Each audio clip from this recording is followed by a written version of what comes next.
ए मी जरा जाऊन येतो. सोपान आला तर त्याला वावरात चक्कर टाकायला सांग. हो.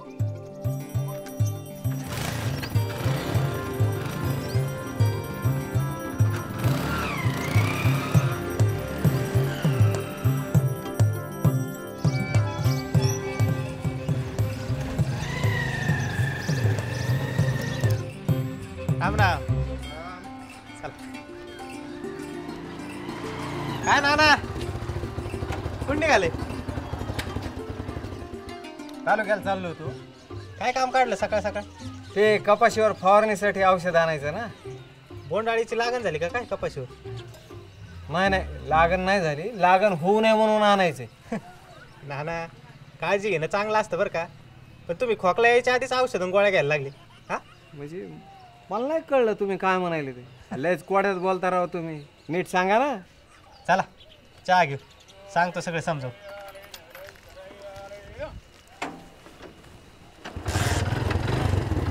चल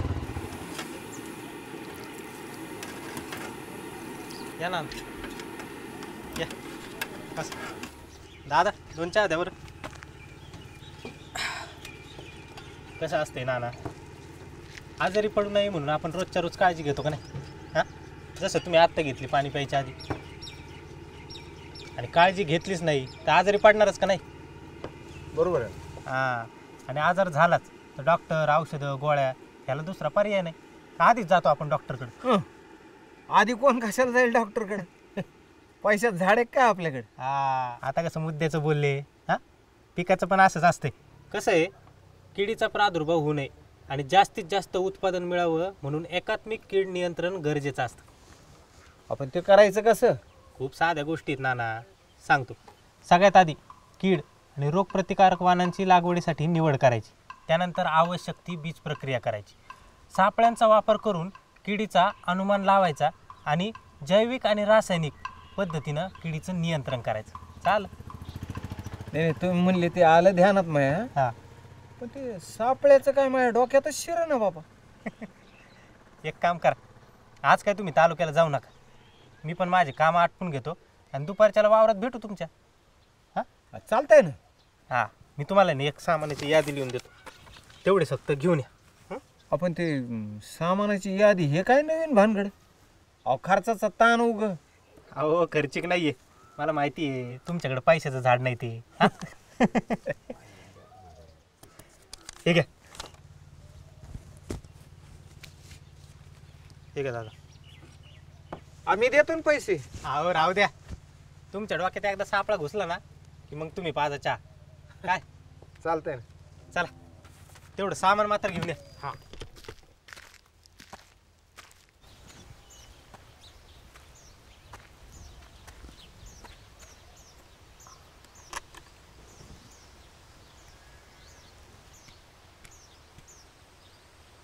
मोहन भाऊ. हा ना काय मग आणलं का सगळं सामान सांगितलेलं? हा आणलेलं. हां आणायला कशाला कुठे जावं लागतं? घरीच तर आहे समज. हां म्हणलं होतं ना एकदम कमी खर्चिक आहे म्हणून. हा ते आहे, खर्चाचं कमी आहे. आपण त्याचं करायचं काय? सांगतो, घ्या ते सामान इकडे.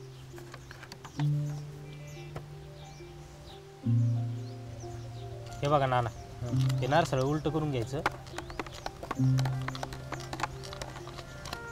हा इकडून बल्ब लावून घ्यायचा.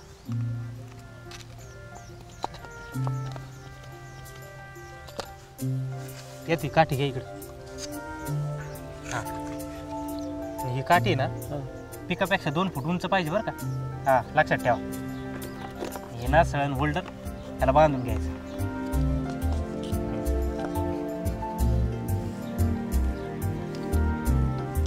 हे झालं तयार. हो हा काहीच कळलं गेलं ना. तुम्ही त्या टीव्हीतल्या कार्यक्रमावरच बोलाय. लय ताणू नका, नीट सांगा ना. सांगतो. चला हे सामान सगळं.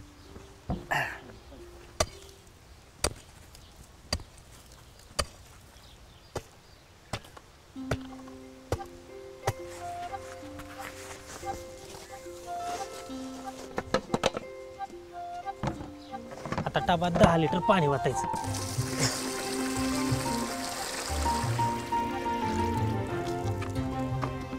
त्याच्यात अर्धा लिटर रॉकेल टाकायचं. चांगलं मिक्स करून घ्यायचं. काय यो झाला आपला प्रकाश सापळा तयार. Light trap.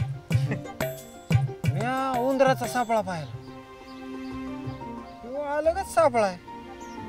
याचा काय उपयोग आहे? ते उद्या सकाळी सांगतो. आता आहे का उद्या सकाळी कशाला? नाना सब्र का फल मिठा होता आहे.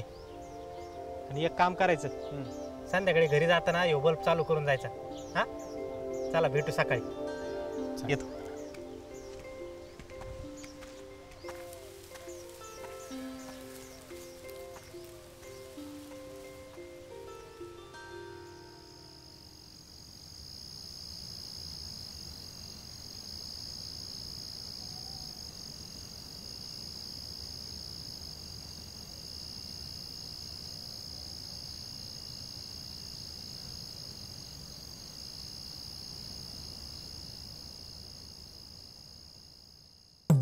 या मोहन भाऊ.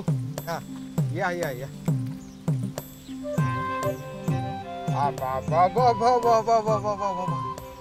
एवढ्या डेड गोड्या. आणि मग म्हणलं होतं ना सब्र का फल मिठा होता आहे.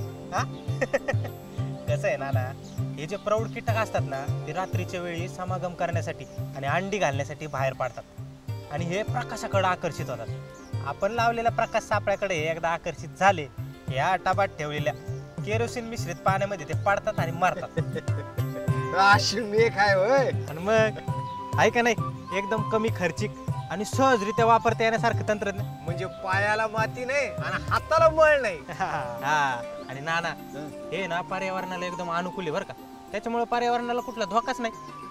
हंगाम सुरू होण्याच्या आधी असे जर प्रकाश सापळे बसून घेतले ना तर पिकावर प्रादुर्भाव होणाऱ्या किडीचा आपल्याला अनुमान लावता येतो बघा. एक नंबर काम आहे. बेस्ट एकदम. हा अजून एक बरं का नाना, नर आणि मादी दोघंही प्रकाशाकडे आकर्षित होतात. त्याच्यामुळे होतंय काय, त्यांच्या मिलनात अडथळा निर्माण होऊन पुढची पिढी निर्माणच होत नाही. त्यामुळे ना हानिकारक कीटकांवरती नियंत्रण मिळवता येतं. हा भाऊ आता एक काम करतो, असे 10-12 प्रकाश सापळे अख्ख्या वावरात लावून टाकतो. 10-12. अहो नाना एवढ्या सापळ्यांची गरज नाहीये. एका एकराला ना एक सापळा पुरेसा असतो. तुमचं आहे ना 2 एकर आहे ना, आणखी एक लावून टाका. काय पण मी काय म्हणतो, आपल्याकडे 2-2 दिवस लाईट नसते, लोड शेडिंग असतं. मग बॅटरी, हे प्रकाश सापळे बॅटरीवर पण चालतात. अरे मग तर झालंच की, कामच झालं. आणि अजून एक महत्वाचं, ह्या प्रकाश सापळ्यामुळे रासायनिक कीटकनाशकांचा वापर कमी होतो बरं का. वा, म्हणजे खर्चात पण स्वस्त. उजेड पडला म्हणायचं नाना. लेट पण थेट भाऊ. चला मग आता चहा पाजा. विषय का चहाचं काय घेऊन बसलात, डायरेक्ट ज्यूस घालतो ना तुम्हाला. पण मी काय म्हणतो, मला एक शंका आहे. म्हणजे हे प्रकाश सापळे फक्त कपाशीला चालतेत का अजून कुठल्या किडीवर उपयोगाचे? नाना या प्रकाश सापळ्यामुळे ना आपल्याला तंबाखूवरील पानं खाणारी आळी, त्याच्यानंतर गुलाबी बोंड आळी, त्याच्यानंतर उंट आळी आणि घाटी आळी, त्याच्यानंतर ती केसाळ आळीचे पतंग आणि हुमणी आळीचे भुंगेरे, या सगळ्याचं नियंत्रण करतायत. गावातल्या समध्या शेतकऱ्याला सांगतो या प्रकाश सापळ्याबद्दल आता. पण डेड बॉडीचं काय करायचं? करून टाका, राम नाम सत्य.